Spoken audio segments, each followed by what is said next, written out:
যাব। সেক্রেটারি সাহেব যান। প্রথম সেক্রেটারি সাহেব উত্তরীয় পড়িয়ে মোমেন্টো, এরপর মোমেন্টো। ধন্যবাদ। এরপরে আমাদের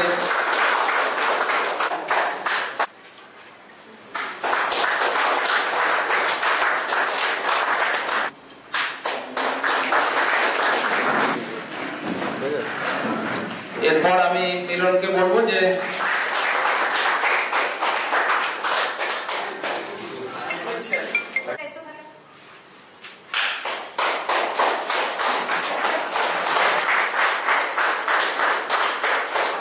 এরপর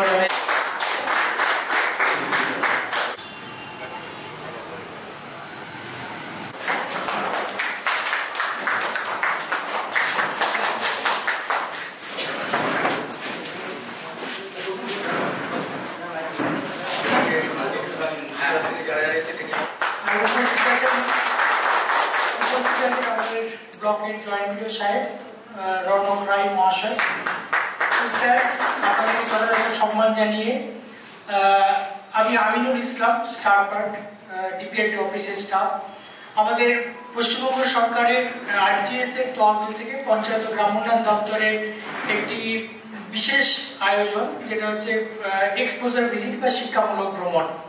এই শিক্ষামূলক ভ্রমণে আমাদের বীরভূম জেলা থেকে 30 জন মুর্শিদাবাদ জেলায় গিয়েছিলেন এবং ওনারাও আমাদের এখানে 25 তারিখ থেকে 29 তারিখ অবধি ওনারা এখানে আসার জন্য এসছেন। এই 5 দিন যাবত ওনারা যে গ্রাম ওনাদেরকে রাখা হয়েছে আমাদের জেলা প্রশাসনের সিদ্ধান্ত অনুযায়ী বন্ধন স্কুল অফ ম্যানেজমেন্ট রায়পুর নিকট একটি প্রতিষ্ঠানে, এবং সেখান থেকে ওনাদেরকে আমরা 5টি আমরা যে গ্রাম পঞ্চায়েতগুলো ঘুরিয়েছি সেগুলো হচ্ছে থিম ভিত্তিক। এখন পশ্চিমবঙ্গ সরকারের রাজ্য পঞ্চায়েত গ্রাম উন্নয়ন দপ্তরের সমস্ত পরিকল্পনা যেগুলো করা হচ্ছে আমাদের 9টি থিমের উপর বেশ করে, সেগুলো আপনাদের নিশ্চয়ই জানা। তো সেই উপর বেশ করেই আমাদের রাজ্য সরকারের নির্দেশ ছিল যে আমাদের থিম ওয়াইজ যে গ্রাম পঞ্চায়েতগুলো রয়েছে সেইগুলোকে আমাদেরকে নিয়ে যাওয়া। আমরা ভিজিট করেছি প্রথম দিন কসবা, সেটা হচ্ছে ওমেন ফ্রেন্ডলি গ্রাম পঞ্চায়েত। সেখানে ওমেন ফ্রেন্ডলি যে সমস্ত কার্যকলাপগুলো হয়েছে সেই কার্যকলাপগুলো তারা দেখেছেন এবং অত্যন্ত খুশি হয়েছেন এবং তাদের মনে দাগ কেটেছে। তারপরের দিন আমরা চলে গিয়েছিলাম ইলাম বাজার। ইলাম বাজারে আমাদের টার্গেট ছিল থিম 2 এবং থিম 3।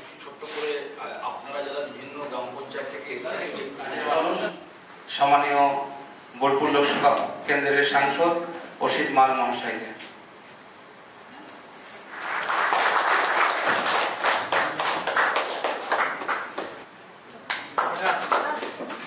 শুরু হয়েছে, আপনি 2টো মেশিন দিয়েছেন, এইটার জন্যই এই কাজটাই আরম্ভ হয়েছে।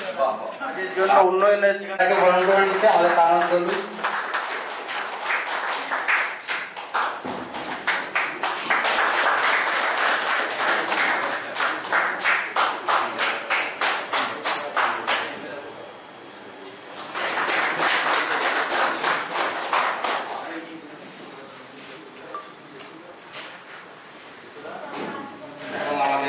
সকলের প্রিয় বিধায়ক অভিজিৎ সিংহ রানাদার তিনি এসছেন, তিনাদের সামনে আপনাদের একবার পরিচয় পর্বটা আমরা করে নেব।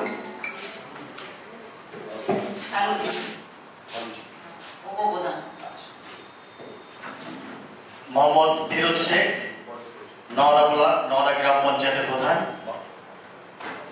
বোড়া ব্লক বাস্তবিক গ্রাম পঞ্চায়েত, ভাবনগোলা বোলাগঞ্জ 3 নম্বর অঞ্চল ভাবনগোলা।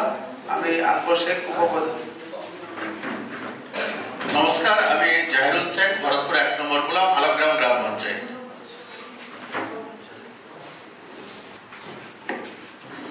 নমস্কার, নমস্কার, আমি জাহাঙ্গীর শেখ, বড় আগুলা 5 জিডি মেম্বার। বীরভূমবাসীর পক্ষ থেকে স্বাগত জানাই।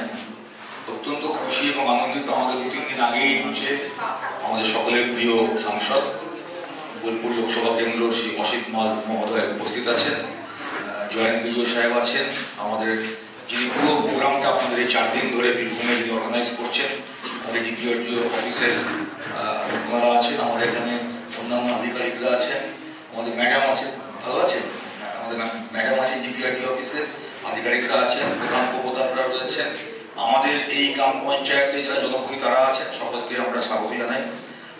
এবং জয়েন্ট বিডিও সাহেবের নেতৃত্বে আমাদের ব্লকের যে টিম অত্যন্ত ভালোভাবে আমাদের গোটা ব্লকের যে প্রশাসনিক বিষয়গুলো এবং উন্নয়নের বিষয়গুলো আমাদের সাথে আলাপ আলোচনার মধ্যে দিয়ে ওনারা করছেন।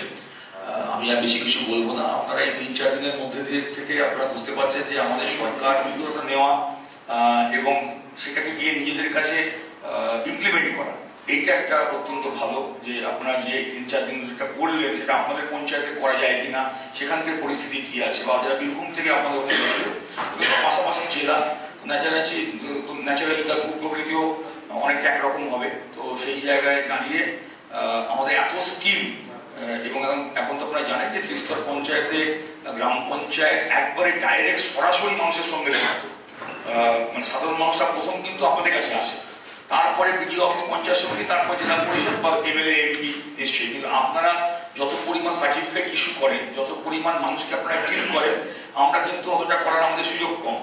তো ন্যাচারালি মানে একবারে প্রাইমারি লেভেলে কিন্তু মানুষ আপনাদের সাথে, ফলে আপনাদের ব্যবহার, আপনাদের অভিজ্ঞতা, আপনাদের ব্যালেন্স চিন্তা ভাবনা, সবাইকে নিয়ে চলা এবং পঞ্চায়েতে কাজ করতে গিয়ে সাধারণ মানুষের উন্নয়ন, যে মুখ্যমন্ত্রী চান, আপনারা সেটা জানেন যে দলীয় স্তর থেকে নিশ্চয়ই আমরা নির্বাচিত হই, তারপরে যখন একটা চেয়ারে বসি তখন সামগ্রিক উন্নয়ন, কারণ আমাদের মুখ্যমন্ত্রী এটা করেছেন, এটা কিন্তু কোনো একার জন্য নয়। লক্ষ্মীর ভান্ডার সবাই পায়, লক্ষ্মীর ভান্ডারে কোনো বাদ বিচার নেই, যুবশ্রী সবাই পায়, যারা যোগ্য, কন্যাশ্রী সবাই পায়, সমস্ত সাহিত্য সবাই পায়। তাহলে যে মুখ্যমন্ত্রী, আমি আমার দলের নেত্রী বলছি না যে যেহেতু এটা সরকারি প্রোগ্রাম, যে মুখ্যমন্ত্রী চাইছেন যে সবাই পাক, সেখানে আমি কে কাউকে কাটেল করার ক্ষেত্রে কাউকে দেবো না, এটা আমি যে রাজ্যে বসবাস করছি সেই রাজ্যের মুখ্যমন্ত্রী বলছেন যে স্কিমগুলো।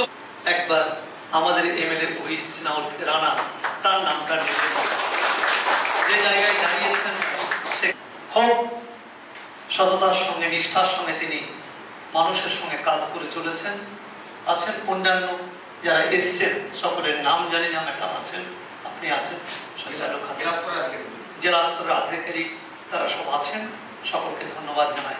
আমার কথা বলার আগে একটা কথা মনে করিয়ে দিই, সকলের জন্য, সকলের জন্য কেন্দ্রীয় সরকারের কোনো কিছু স্কিম আছে, কিন্তু সকলের জন্য নয়, মাত্র কয়েক পার্সেন্ট, 2%, 3%, 4% লোকের জন্য সেটা খুঁজে পাওয়া যায় না। কিন্তু মমতা বন্দ্যোপাধ্যায়ের প্রত্যেকটা প্রকল্প সকলের জন্য। লক্ষ্মী ভান্ডার কে পাবে? সকলেই পাবে, যার প্রয়োজন। প্রকল্প কি? কন্যাশ্রী, 63টা দেশ, 555টা প্রজেক্ট জমা পড়েছিল। প্রথম হয়েছে কে? কন্যাশ্রী। নেদারল্যান্ড থেকে গিয়ে মাননীয় মুখ্যমন্ত্রী সম্মানিত হইলেন বিশ্বের 1 নম্বর কন্যাশ্রী।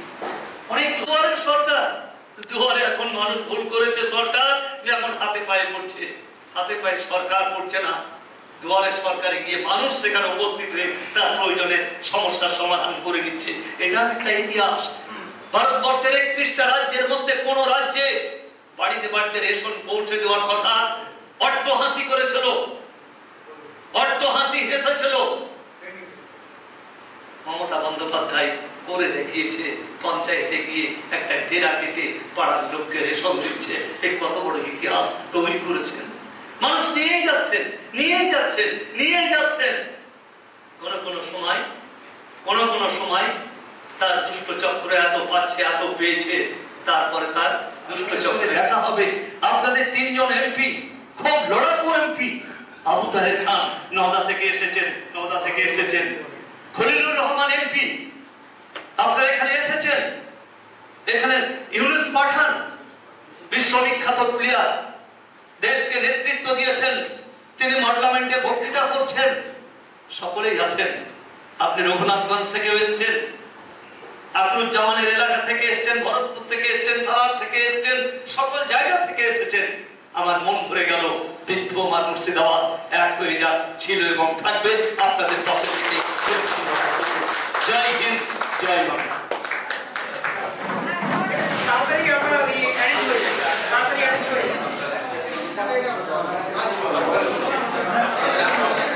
এই বছর সবাইকে ঠিক ধরে দিয়েছে 25-26-এ কি স্বেচ্ছাসেবী প্রতিষ্ঠান তো স্বশাসিত।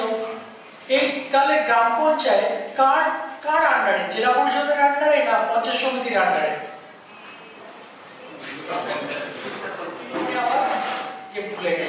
অর্থাৎ আমরা স্বাধীন ভারত নিজেকে স্বাধীন হিসেবে আমরা চাই 10%। তাহলে কত শতাংশ কম? 70%।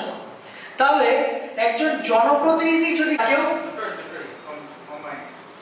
অর্থাৎ 3টে কৃষিও যাবে, তাহলে কিসের উপর ভিত্তি করে হলো? অবজেক্টিভের উপর ভিত্তি করে আমার কাজটা কোন উপসমিতির কাজ বা কোন টিমের কাজ।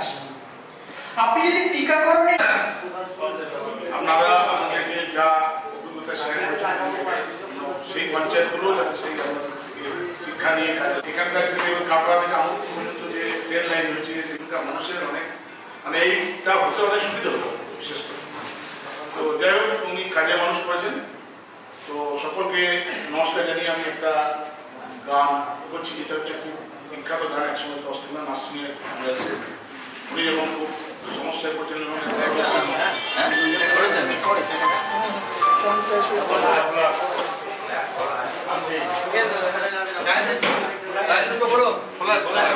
আর সোলার প্যানেলটা করা করা সোলারের ছাদ খুলতে হবে।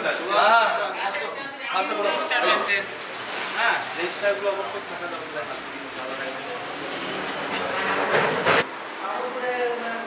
আছে ওখান থেকে নিয়েছি,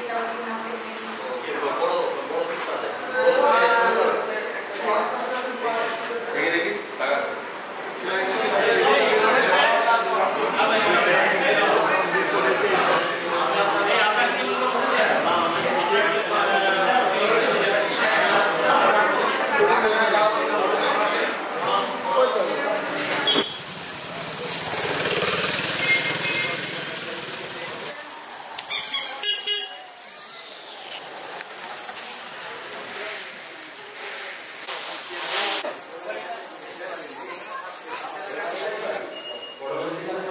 Hi.